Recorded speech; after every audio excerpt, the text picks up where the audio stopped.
Greetings, YouTube. So I was just listening to a podcast, and the people were discussing the current state of affairs where it comes to children's inability to relate to things that aren't tied to technology. So their ability to find answers without using a piece of technology, their ability to remember phone numbers, and essentially their ability to hold the information that is key to their everyday lives without relying on a piece of technology to do it for them. Um, and I think they have a valid point, but I'm from the era of rotary phones, okay? And a rotary phone was a super slow way of dialing a number. You literally had to go,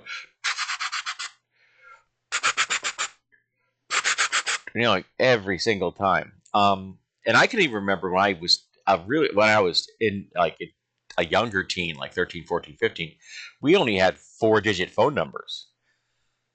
Going to 7-digit phone numbers, it was a 5-digit phone number, sorry, 5 digits. Going to a 7-digit number was a big change. Now in New Hampshire, we have, you have to use the 603 before the number everywhere. So we didn't have to put our area code in a phone number for a very long time. That was a relatively new addition to this, is that we have to now use the area code. But I can tell you without any hesitation, if this level of technology had been available to me as a child, I would have used it. And so would anybody else in my cohort.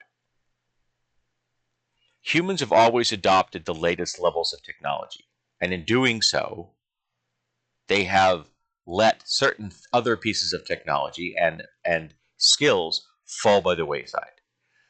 I do not know how to drive a car that has a manual choke. I do not think of this as a deficit. The technology came around that let that be something I never had to do again. While I know how to drive a standard, I will never drive a standard again if I have anything to do about it.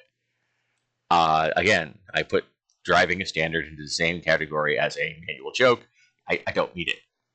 Just put it D, go. However, I do think you should understand that your car has other gears, and you can go into a lower gear if you know how to access it. Okay, now there are people that don't even know that their cars have lower gears. So, again, that's the balance point for me. Just because I don't want to drive a stick, and I'm not asking anybody else to drive a stick, you should still know what your car is capable of doing. All right? By that same token, the ability to look up a phone number in the modern era, the only option you've got is your phone or the computer. I mean, your phone is a computer, but I'm sitting at a PC. Because how many of you have telephone books? I don't have one. I have never had one in this house. I've been here almost 15 years. And I don't think I can remember the last time I had one at my last place. Maybe when I just moved in, they were still putting those things out on a regular basis. I don't even know if they still publish them. So if you want a kid to look up a number without using a phone, how do they do that? Okay, if you want a kid to look up a piece of information without access to the internet, say a list of the presidents and their birth and death dates, okay? That's a very simple thing. How do they do it? Do you have an encyclopedia in your house? I mean, offline. I mean, I've got an encyclopedia on here that I can access offline, okay? But I don't have an encyclopedia anymore. And I own a substantial reference library because I've got the data I need here. Now, is that a deficit? Yes, it is. But there's also the fact that I can't have a complete reference library in my home. I have a huge reference library, and I could get myself an encyclopedia if I wanted it. But it is very unlikely that I'm ever going to be in a situation where that's going to be necessary.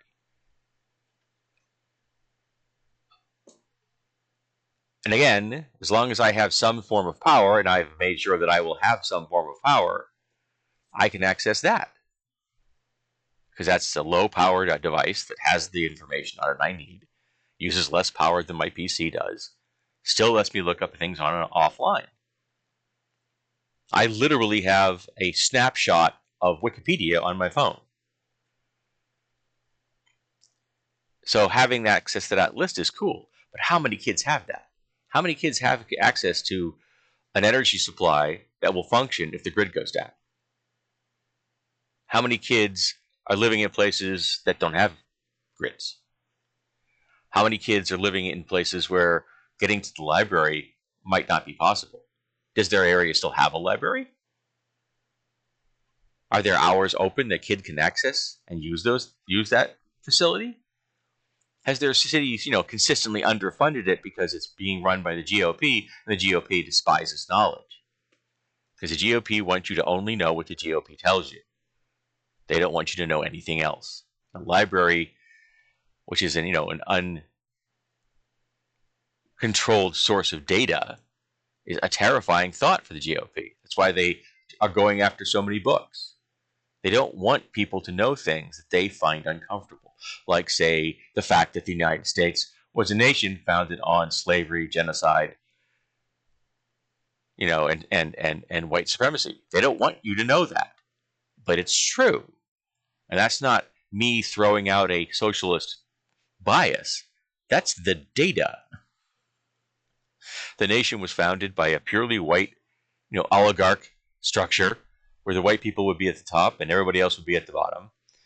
And they needed to get rid of all those pesky indigenous people, just kind of push them out of the way.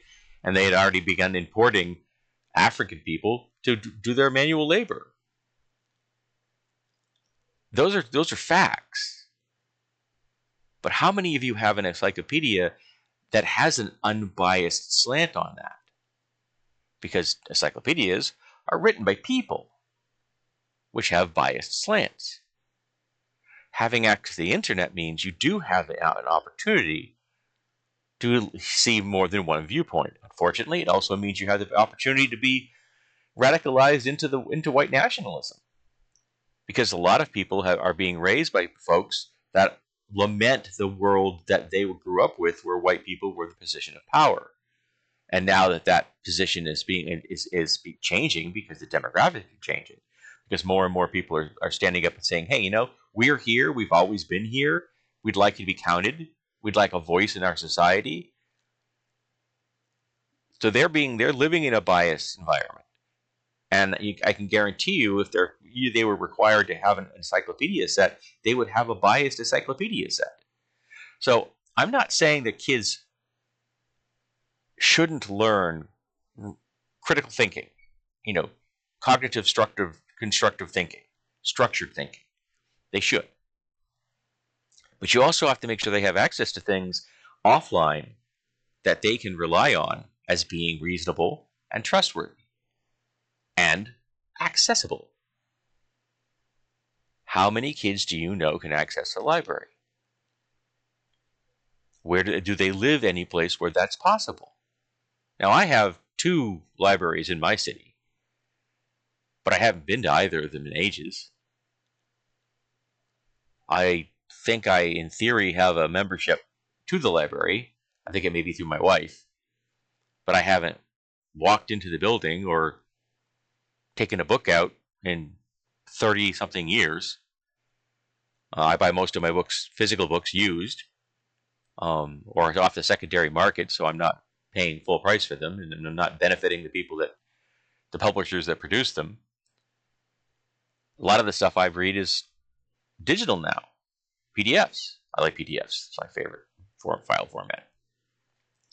It's like so easily transferable from one thing to another.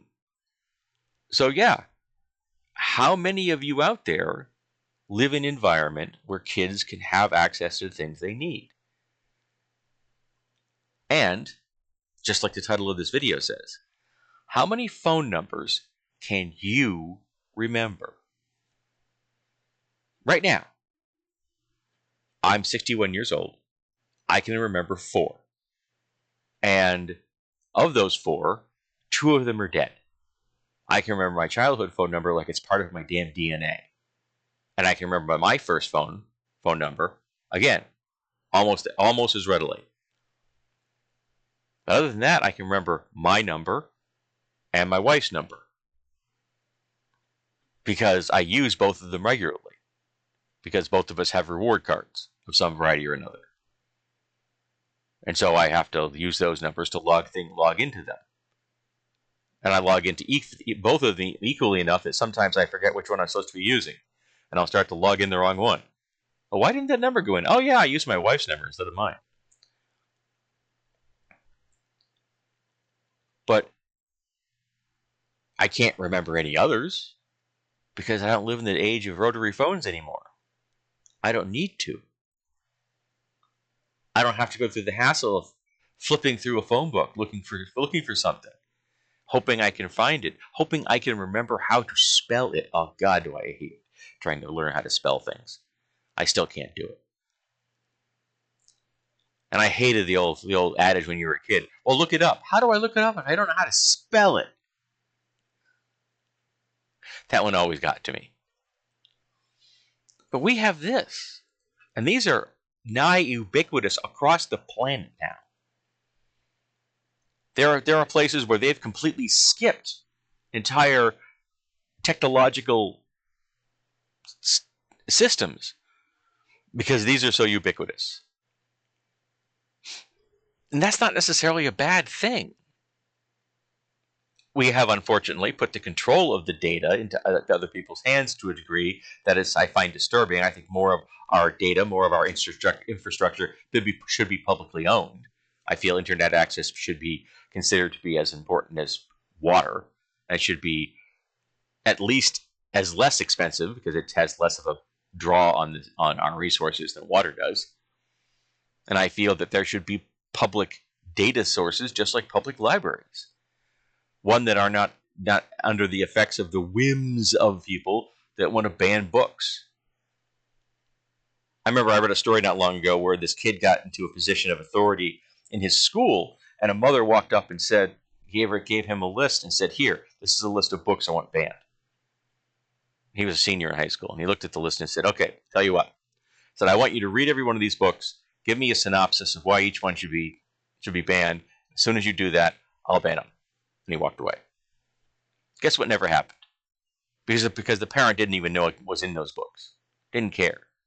Someone else told them that was a list of bad books. And so they wanted the bad books to go away. Kids have to have access to the information you want them to know. And they have to be taught how to access that information the way you want them to be taught. So that's on you. If you want your kid to remember phone numbers, then teach them how to remember phone numbers. But they're never going to have to know as many phone numbers now as I did as a kid. Because I don't need to carry those numbers up here, which is a blessing. I don't want to have to remember those. I don't necessarily want to remember my childhood phone number. It is useless. It has not been my number since I was 20. Okay? I haven't used that number in 41 years. But it's still here. So again, I ask you, right now, without looking anything up, without going looking for notes or old address books, or if you still have those things, how many phone numbers can you remember? And keep that in mind next time you question a kid about what they know.